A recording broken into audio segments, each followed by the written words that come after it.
Εγώ θα μιλάω Discord, θα κοιμάμαι όρθιος. Να σε βλέπω. Αματίστε μωρέ, ακούγεστε. Merry Christmas, motherfucker. Μπορούμε να πήγαμε party.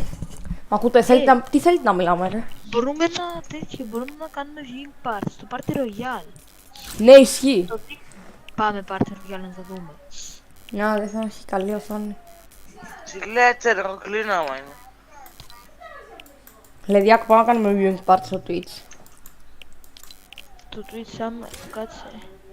Το Twitch είναι καλύτερο. Θέλω να δω τον Νοαρέλη εγώ. Καλά, εγώ κλείνω. Οι σόμπρες παίζει, άντε γιάρα.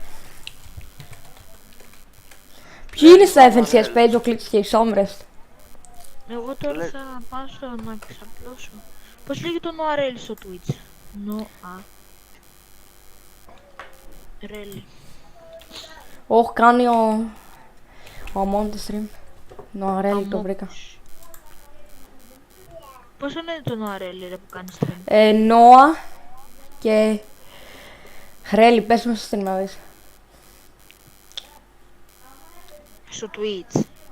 Το κάνει. Έλα ρε μάλλον.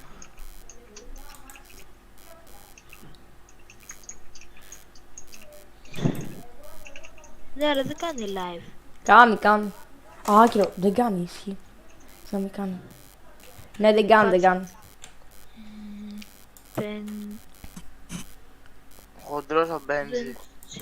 Ο Μπέντζι φύση πες να κάνει, ναι. Όχι, δεν κάνει ούτε κι αυτός.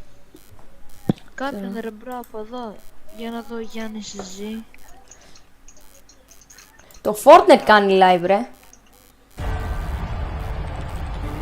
Το Fortnite κάνει live τα FNCS. Ναι, το βλέπω. Γιατί είναι ένας Κινέζος? You seeing this? What am I witnessing right now? Όχι τσίκα. Κάνει ο Faceway. Ο Faceway κάνει.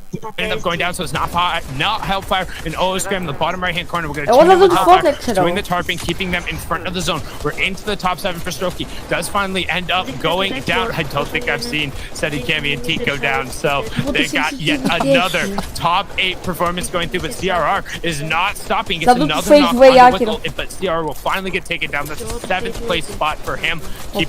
Ο Κλίξ δεν κάνει.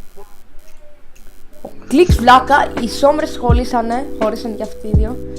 Και βλάκα, πάει να δει τον Κλικ οι σόμπρες και τους είχε κάνει ο Κλικ και ήταν σε φάση σόμπρες. Ρε, ξέρεις, δεν κάνουν τέτοιο, δεν κάνουν stream. Επειδή τώρα πρέπει να είναι συγκεντρωμένοι. Ναι, εσύ. Ω, οι σόμπρες κάνει. Ποιοι είναι αυτοί?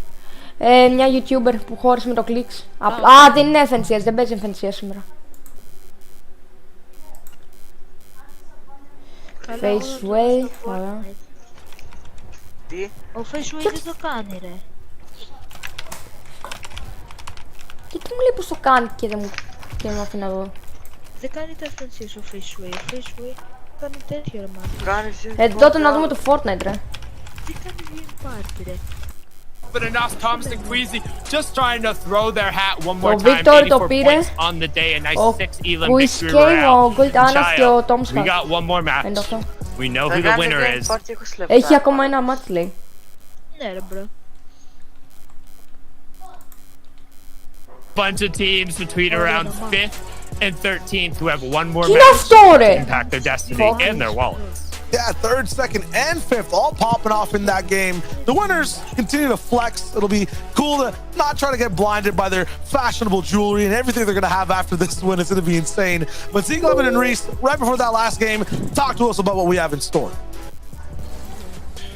Thank you guys so much. Fantastic cast as always. Yeah, so just to be clear, in case you're tuning in, Seti, Kemi, and Teak are flying real high right now. In fact, too high. In fact, the only way that someone could catch up in game number 6 here on the day would be a 50 bomb and a VR, which I don't think is likely. So they've already won, which is totally great. They'll hold the Axe of Champions high. Congratulations to them. However, we still have all these other trios, right? They're competing for top 5. Some outside toward the end, top 20 are saying, we want to make it in top 10. That's a lot of life-changing amount of money up there, Zeke. We'd like to compete for this as possible. So, Levin, Reese, we saw this, Queasy and Oz Thomas HG. They finally come out, man. They got themselves a victory royale here in game number 5. Well, yeah, look, it's Halloween, but they took off their ghost costumes pretty early. I thought they would have kept them on. It's been a bit of a slow 2 days for them. But on a serious note, it's been hard, right? It has been hard because out of Catty Corner, they've been getting contested. They've obviously had teams third party in them. The one game they get out of it, they have a good game, which once again is quite telling of how good they really are. It's a shame they haven't really been able to be anything of significance in the finals, but Real text they won the game, so much. good, right? Yeah, like I want to give props to them 100%, but I want to, let's be real, we're going to the last game now. Let's get the storylines that are relevant. Can we say Teak? We know they've ticked all the boxes so far, unless the impossible happens, which is not happening. I mean, if it does, let's go for it. I'm all down, but it won't. They've won right now. 50 bomb. But let's look for the second place. Remember, for individually each player, they play second, $70,000, right? For each player, so $210,000 total. But it does jump down to 45 each when you go to that next threshold. So the difference between second and third is massive right now. So obviously for Strokey CRR's team was around there. We had Flow's team, we had Volky's team too. So many top teams in that area that are just ready to do it and have had such a good series of 2 days so far. Absolutely. We got to continue this talk of bubble teams, though, Reese. Again, that's kind of where we have to shift our views, right? Because Steady, Cammy, and Teak have already won. They have, right. Folk could come in to sip those, like these coming into this were 4th, right? They were kind of up there. We'd been seen a lot in the discussion today. They ended up placing 6th last season, and they've honestly just been sitting in top 5 all day. Yeah, really been very impressive. Flow is basically on Nitro. Instagram, another example of a team that's been incredibly impressive. Once again, sort of just been floating around that top 5 all day long. And I think, getting a top 5 for them would be huge. Pushing to get second, if possible, as well, would be absolutely insane as well. For Strokey, CR, and Aqua as well. We've talked about them a bunch, how impressive they've been. They just need to sort of hold on, right? Like going into the last game now, you just gotta hold on at this point. Top 10's important. Let's see the points. What's the differences here? So obviously we know Cammy saying Teak have won. They have been honestly probably some of the best 12 games or 11 games so far I've ever seen in an FNCS so far, making history here today. In second for Strokey CRR and Aqua, 309. So they are 11 points ahead of Flawless Hellfire and who have a considerable 20-point gap between Flawless and themselves. So for the top 3, 100%, like obviously for Strokey, CR, and Aqua have that lead. But if we see them go down early, even in that first moving zone, like Flawless' team can absolutely capitalize on that and overtake. Yeah, look, in our top 5, we have 2 teams who came from semi-finals day 2, right? 2 teams who, you could argue had no business being here, but yet have really impressed with the likes of Michael, Astro, Verox, and of course Floki. For Strokey, not Floki, for Strokey, PR, and Aqua. Yeah, so same difference really. Look, let's take a look at that next page because of course anybody will be wanting to push their way into the top 10. Reese was talking about the differences in second to third. There's massive differences as well, even in those lower thresholds. The likes of Sean VP, Queasy, and us and Thomas, if they could sneak their way in to the top 10, I would very much commend them for that because I think they were saying, you said they were sitting in like 23rd or something before this game. They were low. They were down low, right? And so to get that kind of game is huge, but they got to build off it as well. Some teams, a lot of teams will be disappointed to be on this page. Yes, I mean, most of the teams, I would say. Honestly, like a lot of the teams that are here, you could have put, if you showed me this as your top 10, like I wouldn't be surprised. Like, honestly. I honestly would just be like, I could believe that this would be a top 10, but it's 11th down till 20th. And that's just goes to show how much the depth in the competition there is, right? That top 10 teams are so incredibly good. All of them belong to be there. But when you look at the teams who are 11th down the 20th, you could see them also being in that top 10. So it's going to be rough, and I'm interested to see what teams do after this season as well. Dude, the competition very steep in EU, and especially with the big shakeup, man. So many teams. Honestly, even just making it this far is a testament to each trio and their skill set. But now it's about one final game to try and attack all of these other placements. Where can we end? How much prize money can we walk away with? It's time to find out for NFM one last time here in EU. This is the FNCS Finals. Sundown, over to you. Thank you so much, Zeke, Levin, and Reese. My name's Sundown, joined by Shy Wager, and once more onto the island we go. We've read all the chapters in the book. We're getting down. It's the final pages, and then into the little epilogue. We know that the dragon was able to overcome all the challengers. Which one of the heroes from the top is going to be able to limp away and still establish their kingdom underneath our new dragon ruler? I accept greatly. They were nice. They played their game plan out well. They lit fire to everything, but you know the lands are fertile, and everybody seems pretty happy with the consistent performance they've put out. But looking at the leaderboard, Chayo, super close here. Now, the battle between second is just separated by 11 points. After that, you get a little bit of a drop off to Floki, Clement, and Deceptos, who are about 20 off the pace. Then 5th and 6th are 1 point separating each other. And then 7th through 9th have just 12 points separating them. So a lot can change between 2nd and 9th, depending on what goes on. I mean, everyone between basically 10th and 10th and 16th is also only about 20 points from each other. So the entire top half of the table is still up for grabs. Yeah, the way I look at it right now for all these teams, past kind of, you know, the first place obviously is they all have like a dancing partner they're going to be paying attention to and making sure, you know, how is our matchup going? And then all of them are kind of in different tiers. Everyone down below is trying to get higher a little bit, but they're going to have to take care of their individual problems inside the game first. Some of them happen off spawn. For a lot of these teams inside the top 15, that's not really the case. There are some in some sort of head-to-head matchups, but they have these big swing games, and a lot of the teams inside the top 15 also rely on these huge swing games. It's not going to be possible for every single team to have that, to maintain the way they're playing these end games. You might have to go towards that consistent type route. As a result, only one team has gone down so far. Everyone's playing it a little bit more closer to the chest rather than just going all in their POI. You might see a lot more disengages overall around the map. I'm curious to see exactly how Caddy looks like, what does Steamy Stacks look like. Who are we going to have actually playing this game out of a lot of those 50-50s we've been watching off spawn?